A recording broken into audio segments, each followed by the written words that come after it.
Fala família, muito prazer. Para quem não me conhece, eu sou o Marcel e hoje vamos continuar nosso tema sobre análise dos demonstrativos financeiros. E vamos entrar na nossa primeira ferramenta de contabilidade, o balanço patrimonial. Aula 2. Balanço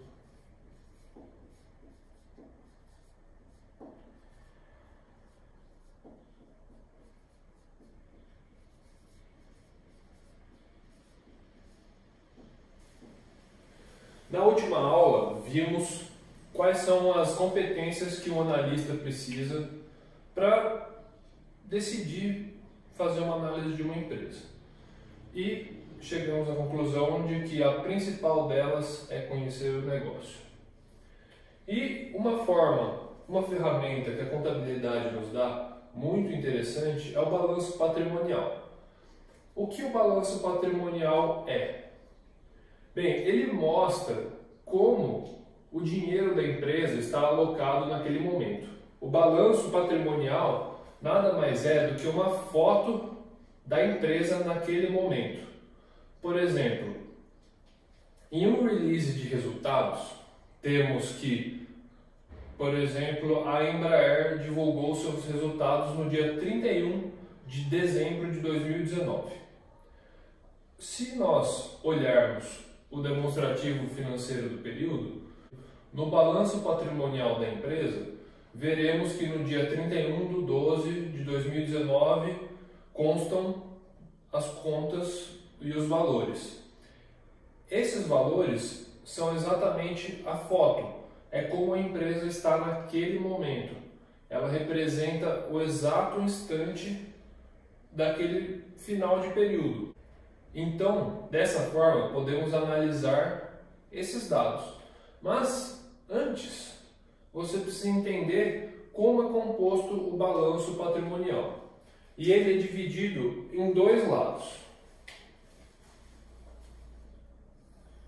O lado dos ativos, que é o ativo total, e o lado do passivo total,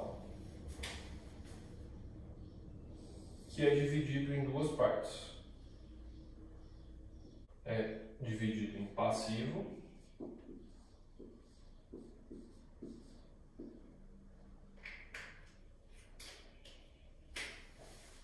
e patrimônio líquido. E desse lado, o ativo. Bem, esse lado é igual a esse lado. Esse lado representa as decisões de investimento da empresa. É aonde a empresa aloca o seu capital. E deste lado são as decisões de financiamento da empresa. Se um lado é igual ao outro, este lado representa as decisões de investimento e este lado as decisões de financiamento, o que isso quer dizer? Significa que deste lado estão representadas as contas que mostram aonde o dinheiro está alocado e deste lado a origem do dinheiro. Eu costumo dizer que o balanço patrimonial representa a empresa, as decisões de investimento e financiamento. E ela é como uma moeda. De um lado, nós temos o dinheiro que essa empresa utiliza. E do outro lado, quem que é o patrocinador desse dinheiro. Ou seja, nesse caso, nós temos 50 centavos de ativo patrocinado pelo Rio Branco. É como aqui, enquanto você pode ter caixa, pode ter estoque imobilizado, alguém está financiando esse dinheiro. O passivo diz quem financiou o dinheiro e o ativo diz aonde o dinheiro está. Então, podemos ver que a parte do passivo nada mais é que dinheiro de terceiros. Capital de terceiros.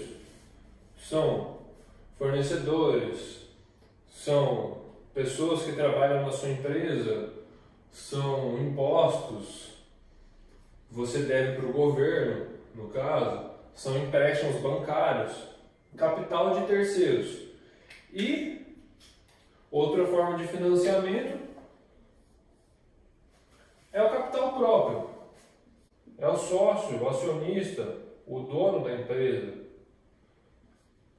Entendido que o balanço patrimonial são as decisões de investimento e as decisões de financiamento da empresa, a gente pode entender agora melhor como que funciona cada conta da empresa e como que ela é alocada aqui dentro. Então, vamos ver que um balanço patrimonial ele sempre vai ter essa cara. E ele sempre vai respeitar uma ordem dos dois lados, né? Do lado do ativo total,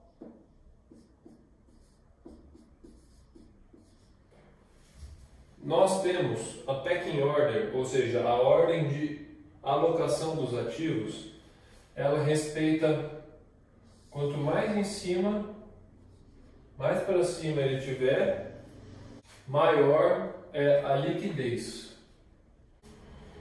Ou seja, quão rápido você consegue acessar aquele dinheiro. Então, para isso, a gente já consegue criar uma certa ordem de que entre até um ano ali de facilidade de conseguir aquele dinheiro, a gente chama isso de ativo circulante.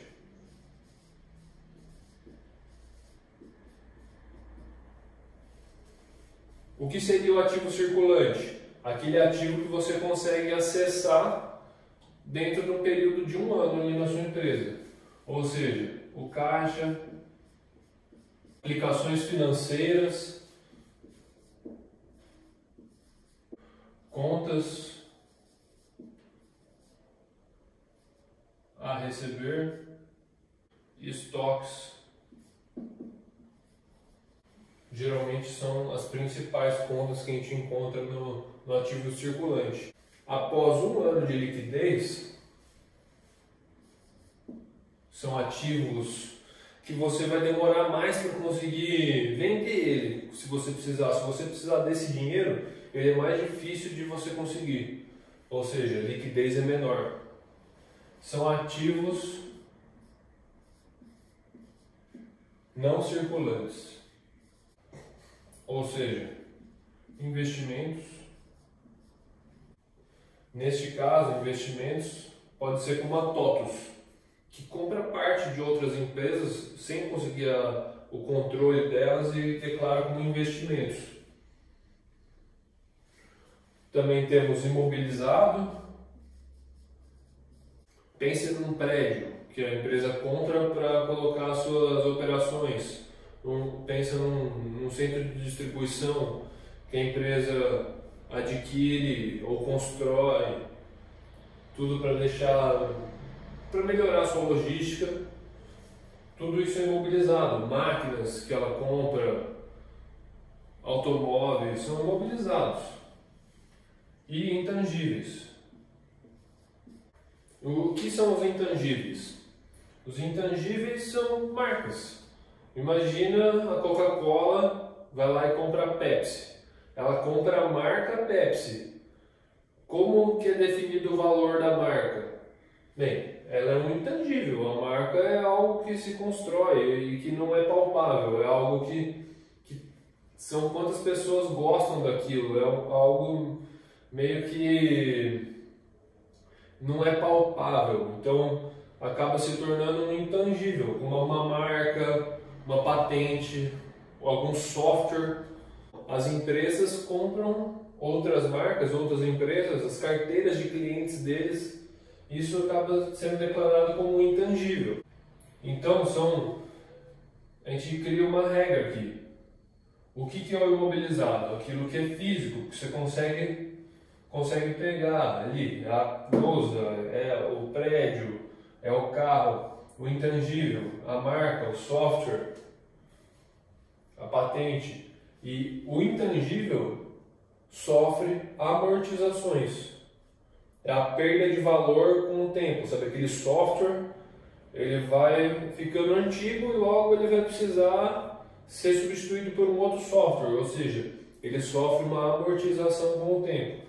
E o imobilizado é o prédio. O prédio, o que acontece? O prédio ele se deteriora, ou seja, ele sofre uma depreciação com o tempo. O carro ele vai ficando antigo, ele vai se deteriorando também e sofrendo uma depreciação. Existe uma tabela que diz qual é a depreciação contábil. E todos esses itens eles seguem essa tabela. Um imóvel, por exemplo, ele vai se depreciar em 20 anos. E através disso, muitas empresas utilizam a depreciação e amortização para conseguir abater imposto. E do outro lado, no passivo total, nós vamos seguir praticamente uma mesma regra que nós seguimos desse lado.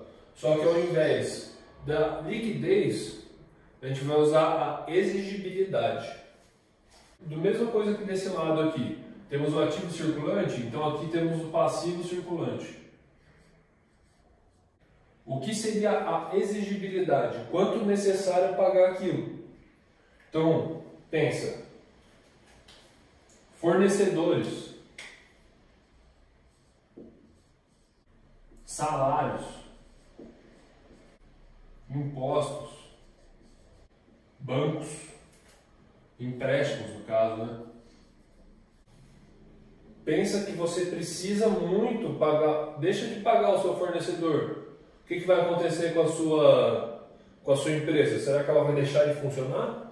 Se os seus fornecedores pararem de entregar, você tem um mercado, por exemplo, para de pagar o seu fornecedor e ele para de te fornecer produto, o que você vai vender? Acabou o seu negócio. O fornecedor ele acaba sendo um dos principais stakeholders da sua empresa. Você não pode deixar ele sem ser pago. Você precisa ter uma boa relação com o seu fornecedor. Pensa nos salários. Por que o salário entra aqui? Porque a pessoa ela vai trabalhar 30 dias para depois receber. Ela não recebe e depois trabalha. E temos o passivo não circulante. O que é o passivo não circulante? Geralmente os grandes financiamentos. BNDES da vida. Uma empresa grande pega um dinheiro do BNDES e ela só vai pagar daqui a 5 anos. E aqui embaixo, fazendo parte do nosso passivo total, a gente vai ter o nosso patrimônio líquido. E como é composto o patrimônio líquido?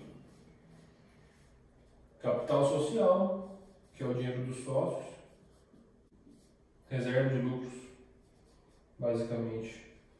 O que acontece numa empresa quando ela está mal das pernas? Ela vai pagar o máximo de coisa aqui, que é o que vai manter ela funcionando. O sócio, o que acontece? Ele é sempre o último a receber. Ou seja, a exigibilidade dele é a menor de todas. Ele vai ser o último a ver o dinheiro se a empresa quebrar, se ele vê dinheiro, né? Imagina empresas aí da bolsa que estão mal da perna. Quando ela quebra, geralmente o pessoal que é acionista sai sem nada. Até essas pessoas que são, digamos, o topo da lista para receber, muitas vezes saem a ver navios. E também temos outra regra, que aqui desse lado do ativo, quanto mais para baixo,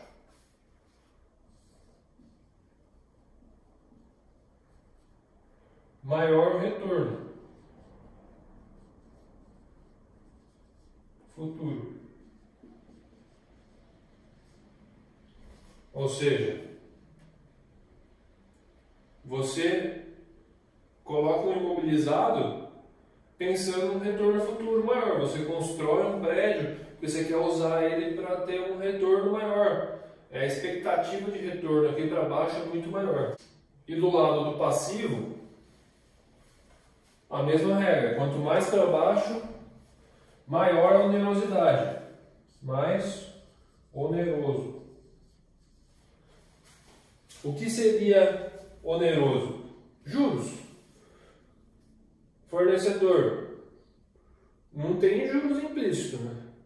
Você pode ter ali alguns casos que a empresa deixa de pagar, é muito má pagadora e os próprios fornecedores colocam juros não implícitos no custo dessa empresa. Então a empresa pagaria juros, mas não dá para saber. Agora, os empréstimos, você já paga juros, tá vendo? É um capital oneroso, já está mais para baixo. Pense no patrimônio líquido, que é o capital dos sócios. O sócio é o que mais quer receber. Ele sempre vai querer receber. E ele sempre vai estar lá. Por que a empresa só vai para a bolsa quando ela está precisando levantar muito capital para investir forte? Porque o capital social geralmente é o custo mais caro para conseguir dinheiro. Então a empresa não quer dividir o que ela ganha, ela gostaria só de pagar, se fazer um financiamento, paga os juros e adeus. Se ela fizer por meio da bolsa, fazendo um follow-on ou abrindo capital, esse dinheiro é mais caro, ele é mais oneroso, por isso ele está aqui embaixo. E vendo tudo isso, entendendo como funciona o balanço patrimonial, é sempre aquela pergunta: faz sentido? Faz sentido? Será que a empresa ter muito caixa faz sentido com a estratégia dela? Será que ela ter pouco imobilizado faz sentido com a estratégia? Faz sentido com o negócio? Será que a empresa ter um patrimônio líquido gigantesco, manter uma alavancagem baixa, faz sentido com a estratégia dela? Ou ela poderia fazer mais empréstimos, aumentar a alavancagem e buscar um retorno maior? De acordo com a estratégia dela, conhecendo o negócio, são essas as perguntas que você vai fazer analisando. E é isso. O balanço patrimonial é uma ferramenta excepcional, é uma ferramenta que você consegue enxergar aonde o dinheiro da empresa está alocado, enxergar quem patrocina isso, qual é a fonte de financiamento da empresa e, como eu disse, aonde o dinheiro está alocado, quais são as decisões de investimento da empresa. E é isso aí. Para você que assistiu esse vídeo até agora, espero que você tenha gostado do nosso conteúdo. Deixe aqui nos comentários se você gostou, se você tem alguma dúvida. Eu vou te ajudar da melhor forma possível. Aproveita, ativa as notificações do nosso canal, dá um curtir nesse vídeo, compartilha ele com seus amigos e segue o nosso canal, que isso vai ajudar muito o nosso trabalho. Falou, valeu e tchau!